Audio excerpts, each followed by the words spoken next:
Hello, magandang gabi mga lalabs, mga vayots. Magandang hating gabi Pilipinas. Tapos na po ang pagsalubong sa Pasko. So, tapos na yung mga putukan. O, iba't ibang klaseng putukan. Bahala kayo kung anong klaseng putukan yun. Tapos, ayun, yung topic po natin ngayon, pag-uusapan ay mayroon isang vlogger, si Bongbong Marcos at si Martin Romualdez. Yung bayarang vlogger niya. Na dati ginagamit si Banat Bay para sumikat. Binabalahura si Congressman Marcolita dahil sa kanyang billboard na kasama si Pastor Kibuloy. Kababuyan daw yun. Ngayon ay nagsalita si Congressman Marcolita dito sa NIT 25. Pero hindi lang niya pinangalanan yung bayarang vlogger ni Martin Romualdez at ni Bongbong Marcos. Babae yon. At kaibigan yun lang ni Coach Jared, nila ni GDB, nila Takiro. Yun. Bakit kasi binabalahura lang ngayon ang Iglesia ni Cristo? Dahil takot sila na magkakaroon ng or matuloy ang prayer rally ng Iglesia ni Cristo, iniisip na baka matanggal na sa pwesto si BBM at mapalitan ni BP Sara, mawalan na po sila ng suhol bilang isang attack dog ni BBM at ni Martin Romualdez laban sa mga Duterte. Yun dati mukhang bao din ng niyog. Ngayon medyo naglight konti yung mukha dahil may pira. Pa-blandi-blandi ng buhok. At kung ano-ano pa, patangos-tangos ng ilong. At kung ano-ano pang ginawa sa katawan dahil nga siguro, nangutang na ng kondo, nangutang na ng sasakyan. Kapag mawala si Bongbong Marcos at si Romualdez, patay. Saan kukuha pambayad? Hihilahin ang mga inuutang na mga bahay at sasakyan. Ngayon, ito si Marcolita dahil, grabe pambababoy na kay Congressman Marcolita at sa Iglesia ni Cristo. Na kung saan, kung dati, halos humimod itong mga Marcos loyalist at mga vlogger supporters ni BBM. Panahon ng kampanya dahil nga sa sumusuporta or sinuportahan ng Iglesia ni Cristo si Bongbong Marcos noong 2022 election. Pero ngayon dahil sa nag-anunsyo ang Iglesia ni Cristo na magrarally bilang tugon sa panawagan ni Pangulong Bongbong Marcos ng kapayapaan na huwag i-impeach si VP Sara, kung ano-ano na ang tawag sa Iglesia ni Cristo ngayon. Iglesia ni kulto, iglesia ni dinuguan, hindi daw pwede sila makialam sa gobyerno. Parang hindi tama yun Kung yung mga politiko nga pumupunta doon sa kanila, nanghihingi ng tulong para iboto. So ano lang yung gusto ninyo? Pakinabangan nyo lang ang Iglesia ni Cristo tapos hindi sila pwede makialam. Taxpayers din sila. Although hindi ang simbahan, yung membro, mga taxpayers din yun. At marami sa mga membro ng Iglesia ni Cristo ang nasa iba't ibang ahensya ng gobyerno. May mga artista pa, mga tawag dito journalist at kung ano-ano pa.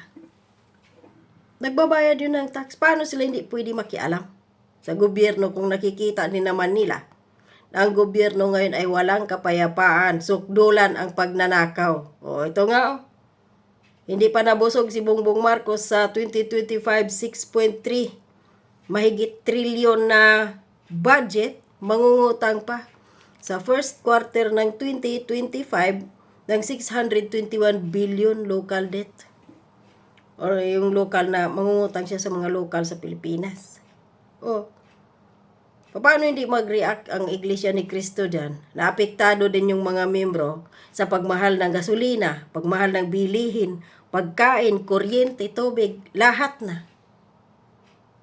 Ito yung nakakatawa sa mga miyembro ni Bongbong Marcos sa mga loyalista nga.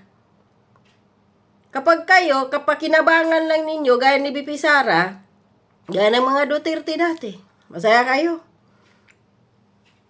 Sambang-samba si dating Pangulong Duterte ng mga Marcos loyalista nga, nung pinalibing si Bongbong Marcos, sana nga, ilibing na yan eh.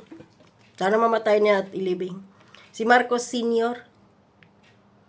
Tapos nung tinulungan, nagiging running mate ni BP Sara si BBM. Masaya sila. Tapos ngayon, napakinabangan na, parang basura, tain ang tingin nila kay BP Sara, at ganun din dito sa Iglesia ni Cristo. Bakit panoorin po natin mga lalabs, mga whites, itong vlogger dito na hindi minention yung pangalan, pero vlogger ni Marcos. Santa Cruz. Lalayo-layo yan ko, ha? At yung munisipyo naman nila, Yeah. ay 5 binang vlogger na napanood ko. Aha. Si Mimi Alicia yun. Sabi niya, Nelson, na gusto na raw akong ipatiwalag ng maraming kapatid. Sapagkat kinahihiya daw nila ako. Dahil bakit daw ako nagpagawa ng isang billboard na kasama si Ginoong Pastor, si Apollo Ginoong Kibuloy. Apollo Kibuloy. Opo. Bakit kaya hindi siya nag-research din na para sana nagtanong-tanong siya kung sino yung nagpagawa? Naman. Kung sino nakipag-usap? Para sana, basta na lang siya magbablog at pagkatapos tatangkain niyang iligaw yung kaisipan ng marami. Alam mo, sa mga kapatid natin, wala akong duda. Hindi siya paniniwalaan eh. Malinaw po sa kaisipan natin yun. Kaya lang, siyempre yung hindi kapatid, na Yun kasi yung target ng Marcos at saka ni Tambaloslos. Ang sirain, siyempre, Kibuloy, sirain, na kung saan ay si Kibuloy gumastos ng malaking halaga, bilyon ang ginastos, bilyon ang ginastos ni Kibuloy na kay Bongbong Marcos nung panahon ng kampanya. Ginamit ang isiminay. Sa Okada pa, ginanap yung mga debate. Gastos yun ni Kibuloy, walang kahit 5 duling doon ni Bongbong Marcos. Ano ginawa lang kay BBM? Tapos silang ngayon, ito si Mima Alicia, ay nagpapakalat ng fake news na ititiwalag na daw si Congressman Marcolita ng Iglesia dahil nga sa mga billboard. Ay, Diyos ko po. lalo na yung madaling mailigaw, baka ganun nga yung isipin nila. Oo. Kaya gusto ko sanang magpasinag tayo ng ilang mga nagpagawa, nakasama ko rin kumakandidato dyan, na talagang gusto nila kung makasali Opo. doon sa kanilang mga billboard. Totoo yan ko nga, kasi bilang kayo po sa national, wala tayong, ibig sabihin, hindi nyo napipig. Isa lang naman ang punot dulo kung bakit itong mga vloggers ni Bongbong Marcos at ni Martin Romualdez, ng mga bayaran, ay ganito ang mga sinasabi. Natatakot sila na kapag once mag-rally ang Iglesia ni Cristo at marami na silang napapanood ng mga balita sa iba't ibang mga vloggers din, na sasali ang Pentecostal, sasali yung ibang grupo ng mga Katoliko, Muslim, at kung ano-ano pang mga sikta, mga Nitibo, mga IPs, sa rally ng Iglesia ni Cristo. At natatakot itong mga bayarang vloggers ni Marcos at ni Bongbong Marcos, ay ni Martin Romualdez, kagaya ni Mima Alicia, na kapag mapatalsik, kasi iniisip nila patatalsikin si BBM o prayer rallying naman daw yun, kagaya nung kanila Kibuloy. Wala naman doong pagpapatalsik kay BBM sa ginawa ng Marcos administration sa QOJC. Di naman na pinatalsik si Bongbong Marcos. Basta nagpe-prayer lang sila doon. Ganon din ang ginagawa or gagawin ng Iglesia ni Cristo bilang suporta sa panawagan ni Bongbong Marcos na huwag ipa-impeach si BP Sara. Sinasabi na niya, makasara na, makaduterte. Makaduterte rin naman talaga si ang Iglesia eh. Sinuportahan nga si BP Sara, diba? Tsaka si BBM nung eleksyon. Pabor pa nga yun kay BBM ang kanilang ginawa ng Iglesia, na sinusuportahan ang panawagan ng presidente. Sisihin ninyo yung bunganga ng presidente ninyong bangag. Napataka lang, bumubuka yung bungangan, hindi alam ang mga pinagsasasabi. Ayan tuloy, nakakuha ngayon ng magandang rason ang Iglesia ni Cristo kung bakit sila magrarally. At natakot kayo. Dahil marami rin ngayong mga retired military at mga pulis na mga binababoy, binabalasubas ngayon ng administrasyon ni BBM ang sasali dyan. At kinatakot talaga nila ay mapatalsik si BBM, mawalan na sila ng income dahil once mapatalsik si BBM, talsik din si Martin Romualdez. At wala nang kapangyarihan si Kukak na First Lady. Anong mangyayari sa kanila ngayon? Na nakakautang na sila ng mga kondo, mga sasakyan at kung ano-ano pa. Oh, wala na. Back to kubo-kubo na naman sila na bahay, nirerintahan. O back to tricycle na naman kayo magsakay. Kasi hihilahin na yung sasakyan nyo, wala na kayo pambayad. Ito yun sila eh. Papalabas pa kayo ng fake news. O may mga ibang vloggers pa gaya ni Sangkay dyan. Nagsasabi, hindi daw matutuloy ang rally ng Iglesia ni Cristo. Paano kayo nakasiguro?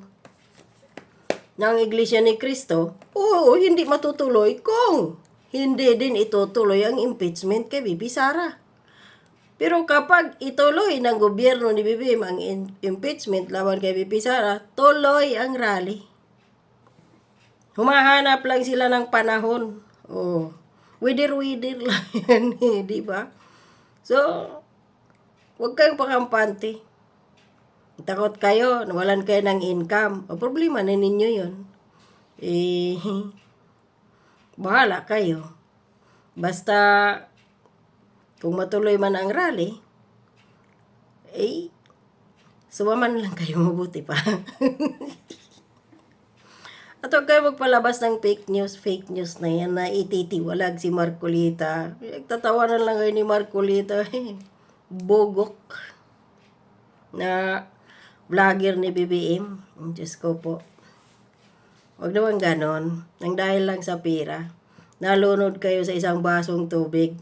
Di talaga may pagkaila, no? Mga mukhang pira talaga kayo. Mana kayo sa amo ninyong bangag, kawatan sa gobyerno.